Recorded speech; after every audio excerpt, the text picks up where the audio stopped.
A bit later I go into the kitchen to make myself some tea. I look down, and guys, it was a pamphlet on godly dating. My husband of 25 years, her only son, had been dead maybe 2 hours. Exposed. Exposed. You're exposed. You're exposed. You are exposed. Exposed, exposed, exposed, exposed, exposed. Hey, Reddita here. Sorry to upload another re-upload video, but yesterday's got screwed up. Not trying to be review re-upload USA here. Just kidding, love yada curse. Just a weird coincidence, the OGs know that isn't normal, but for the newbies, normally it's fresh content every day, Monday through Friday. Anyway, like, subscribe, hit the bell. Okay, video time. Expose myself to you. To you. To you. E-X-P-O-S-E. Exposed. Just no mother-in-law. Mother-in-law is bullying my baby. I wish this was a joke. I had my son 9 months ago, and he is the absolute joy of my life. My husband has another son from a previous marriage who is 8. I have a good relationship with my stepson, and he loves his little brother. My in-laws came down to visit my dear stepson and dear son this weekend, because my dear stepson is headed back to his mom's for the school year in a week. They showed up while my son was napping, and they didn't even say hi to me, just asked where the baby was. When my son woke up, I brought him out in his cute fancy clothes, because it was a special occasion. He just had on jeans and a button-up shirt, nothing crazy. The first thing mother-in-law did was best Nacho that it was too hot for him to be in that, and it was weird. This hurt my feelings, but I tried to brush it off. She then grabbed him to hold him, and he started to cry. He's in the stranger danger phase, and hadn't seen her since he was 6 months old. She must have taken this personally, because she began treating my son like garbage. Meanwhile, she couldn't stop talking about how dear stepson looks so much like her son who passed away, and he's so special and wonderful. They brought dear stepson a pile of gifts and nothing for my son. My son is too young to really understand, but he seemed confused when his brother was looking at and playing with his new stuff while he had nothing. But it doesn't stop there. My son has began grasping with his hands when he is hungry, like a grabbing motion. She starting in about how this was odd behavior and how she was worried because he was missing milestones. She word for word said 6 months came and went and he still couldn't sit, and I was like that's not good, in a very rude sarcastic tone. He has missed no milestones, and he's even in the 99th percentile for language development. She then decided to tell my dear stepson that he's not allowed to ever change his last name. We had been discussing the possibility of him changing his name to his stepdad's name, and my husband is supportive of his son's decision because he is the only person to pass down the family name. I looked at her and said, "You realize my son is right here, right?" And she said, "Oh sorry, I forgot." What? Then she decided to make fun of my son's name because his first and last name happened to be the same as a company name. In front of my dear stepson she made fun of him and told my dear stepson Matt, last name, and Benji, last name. At least you're not named after a paint company, right Matt? And started to laugh and try to get my dear stepson to join in on making fun of my baby. Then, as if this wasn't enough, she went in on how much dear stepson looks like his dad in their family. She then looks at my son and said to him, "Who do you look like? You look really different." "I'm not sure. Not our family. Must look like your mom's family."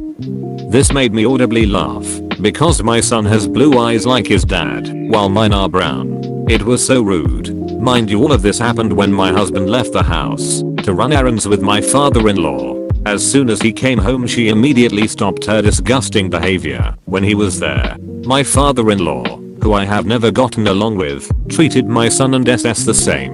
He was kind and loving and interactive and did not say one rude thing to anyone. When I told my husband, he confronted my mother-in-law and she cried and victimized herself. My father-in-law was even upset with her behavior and told my husband that she had been acting this way a lot and it was frankly unacceptable.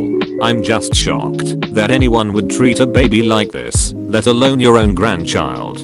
She is not allowed around my son unless she gets it together. If you got this far, thank you for letting me vent, and please let me know if you have any advice for me. Quick edit. Forgot to mention, after all of this, she tried roping me into my sister-in-law's MLM. That time my just no mother-in-law demanded to hang out on our wedding night and more.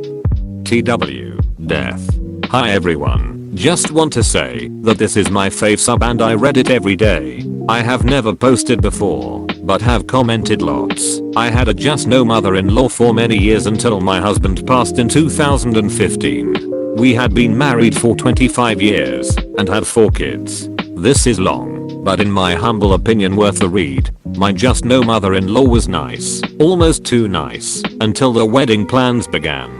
She announced to us that she was coming over to spend time with us on our wedding night. We said, absolutely not. Of course. Honestly, we had met in the church and hadn't ever. Well, we wanted private time to say the least.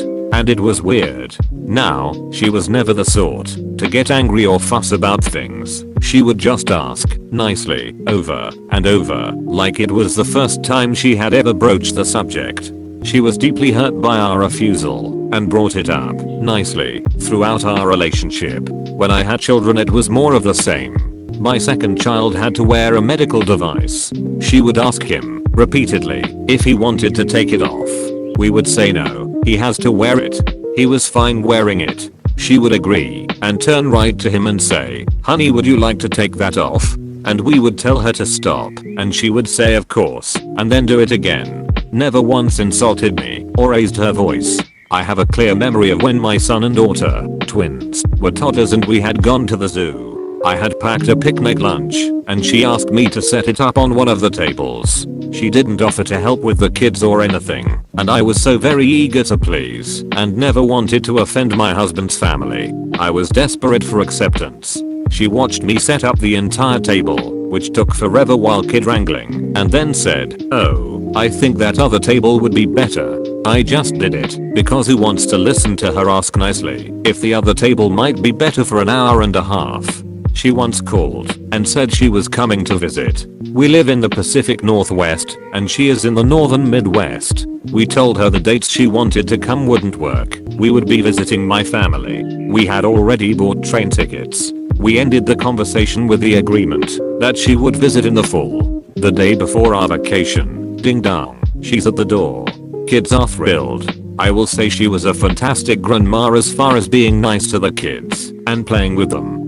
We ended up cancelling our vacation. I wish there had been this thread back then. This sort of thing continued for years. We had no money. We worked in a church that provided shelter and clothing for homeless people.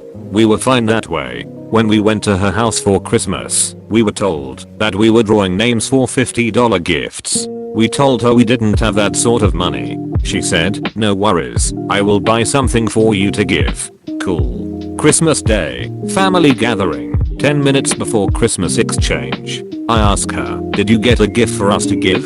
She replies that we can't just expect her to pay for everything, sweetly of course, and announces that someone won't be getting a gift because we didn't get one, because we spent too much money on our kids for Christmas. Nice. We pretty much went VLC after that.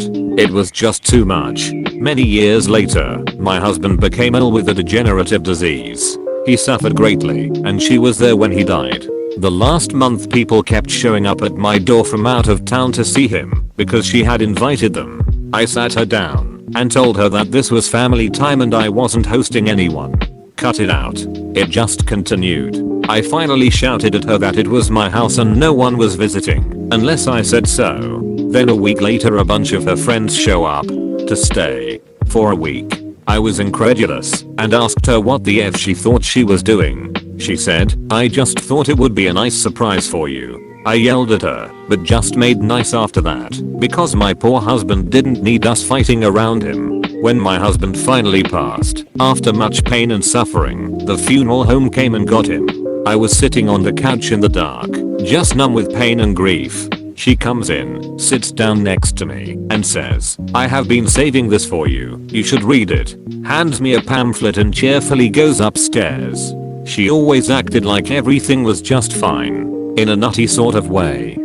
A bit later I go into the kitchen to make myself some tea. I looked down, and guys, it was a pamphlet on godly dating. My husband of 25 years, her only son, had been dead maybe 2 hours. The insistence on going with on our wedding night and the pamphlet were perfect bookends to my relationship with the wakado. That is / was my just no mother-in-law. The kids are all adults and still friendly with her, and I'm nice and polite. However, long stays are not happening. Nope. Again, I wish I had this thread all those years ago. I have learned so much about boundaries and not needing everyone to like me, and my husband actually was far better at telling her to cut that shit out than I ever was. I appreciate you all and wish you happy times ahead. Whoa, you made it to the end? Nice. If you liked it, don't forget to subscribe and like. I'm a new channel, and it helps a lot more than you think. Anyway, thank you for watching. I hope you enjoy the rest of your day.